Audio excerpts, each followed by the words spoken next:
రాజమండ్రి ప్రజలకి నమస్కారం. గత కొన్ని రోజులుగా వైఎస్ఆర్సీపీ మాజీ పార్లమెంట్ సభ్యులు భరత్రాం తన ప్రచార వైఖరిని ఓరవలేనితనంతో తెలుగుదేశం పార్టీ వాళ్ళు దగ్ధం చేశారని సింపతి కోసం ప్రయత్నం చేయడం మనం అందరం కూడా చూసాం. ఇప్పుడే నాకు పోలీసు వారి ద్వారా అందిన సమాచారం పరంగా ఈ వైఖరిని ఏదైతే వైఎస్ఆర్సీపీ భరత్రాం ప్రచార రథాన్ని వాళ్ళ పార్టీ వారే తనకి సంబంధించిన వ్యక్తులే సింపతి కోసం వారి వైఖరిని వారే కార్చేసుకున్నారని ఇప్పుడే నాకు గౌరవ ఎస్పీ గారు తెలియజేశారు. చాలా దురదృష్టకరం. రాజమహేంద్రవరంలో ఎప్పుడు ఇలాంటి సంస్కృతి సాంప్రదాయాలు లేవు.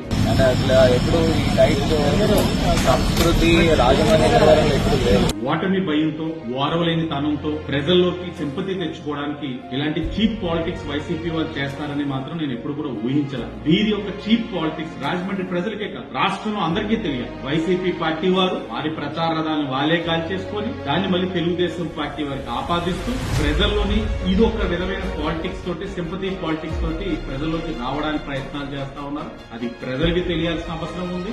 రాజమండ్రి ప్రజలు గమనించగలరు. శనివారం నాడు ప్రెస్ మీట్ పెట్టి రాష్ట్ర ప్రజలకు కూడా తెలియజేసే బాధ్యత మేము తీసుకుంటామని సందర్భంగా తెలియజేస్తాం.